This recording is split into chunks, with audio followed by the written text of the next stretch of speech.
एक बार एक लड़का बाइक पे बहुत सारे अंडे रख के लेके जा रहा होता है, लेकिन अचानक से उसकी बाइक फिसल जाती है और उसके सारे के सारे अंडे फूट जाते हैं। आसपास के लोग तब इकट्ठा होकर उसे टोंट करना शुरू कर देते हैं कि तुझे दिखाई नहीं देता है क्या, तुझे ढंग से बाइक नहीं चलानी आती है क्या।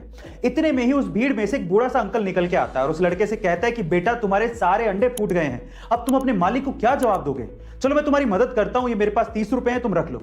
उस बूढ़े अंकल को देखकर आसपास के बाकी लोग भी उस लड़के की मदद करने को आगे आते हैं और थोड़ा थोड़ा पैसा देते हैं। इतने में उसके पास अंडे जितने फूटे थे उतने पैसे इकट्ठे हो जाते हैं और वो बाइक पे तब जाने वाला होता है। इतने में ही पीछे से कुछ लोग उसको बोलते हैं कि तुम बहुत लकी हो, अगर वो बूढ़ा अंकल ना होता तो तुम्हारा आज क्या होता। तो फिर वो लड़का जो कहता है वो आप लोगों को सुनना चाहिए। वो लड़का कहता है कि वो बूढ़ा अंकल ही मेरा मालिक था।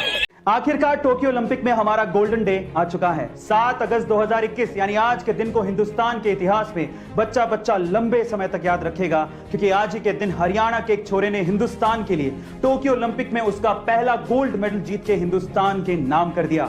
मैं बात कर रहा हूं नीरज चोपड़ा की, जिन्होंने जेवलिन थ्रो में 87.58 मीटर रिकॉर्ड तोड़ भाला फेंक के प्रतिद्वंदियों को पीछे छोड़ते हुए गोल्ड मेडल अपने नाम कर लिया। मैंने खुद ने पहली बार इंडिया इंग्लैंड के टेस्ट मैच को छोड़कर जेवलिन थ्रो का यह मैच देखा और जीतने के बाद मुझे खुद को इतना ज्यादा गर्व फील हुआ कि मुझे ऐसा महसूस होने लगा कि हम हर हिंदुस्तानियों को क्रिकेट के अलावा बाकी गेम्स को भी देखना चाहिए और इनको सराहना चाहिए, ताकि आने वाले भविष्य में नीरज चोपड़ा जैसे और भी खिलाड़ी भारत का नाम रोशन कर सकें।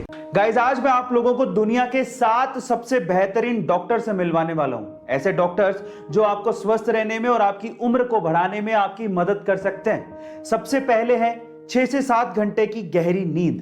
दूसरा, सूरज की किरणें। तीसरा, सुबह सुबह साफ हवा में घूमना। चौथा, वर्कआउट करना। पांचवा, शुद्ध शाकाहारी खाना खाना।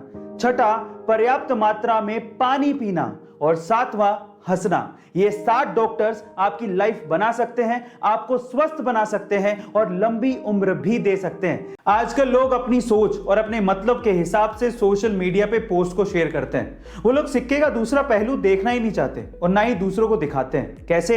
एक एग्जांपल देता हूं। एक बार एक लड़की ने सोशल मीडिया पे शेयर करते हुए लिखा कि अगर देश की हर बेटी को माँ बाप को संभालने का अधिकार मिल जाए तो देश में एक भी ओल्ड एज होम यानी कि वृद्धाश्रम बचेगा ही नहीं। तो फिर इस सिक्के का दूसरा पहलू दिखाया एक लड़के ने।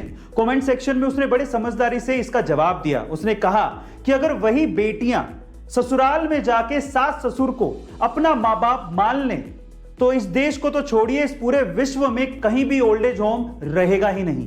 गाइस, सिक्के के 2 पहलू होते हैं और इस बात के भी 2 पहलू थे। टोक्यो ओलंपिक में इंडिया के लिए सबसे पहला मेडल जीतने वाली मीराबाई चानू ने एक कमाल की मिसाल पेश की है, जिसे सुनने के बाद आपको भी गर्व फील होगा। अपने देश के लिए सिल्वर मेडल जीतने के बाद मीराबाई चानू जैसे ही टोक्यो से मणिपुर के अपने पैतृक गांव पहुंची, उन्होंने सबसे पहले उन ट्रक ड्राइवर्स को ढूंढ के अपने घर पे बुलाकर सम्मानित किया जिन्होंने संघर्ष के दिनों में उनकी मदद की थी।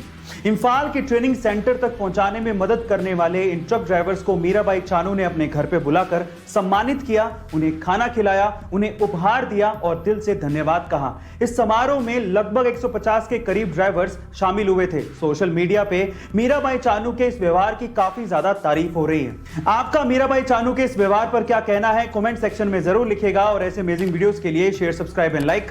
मिलता है अगली वीडियो में।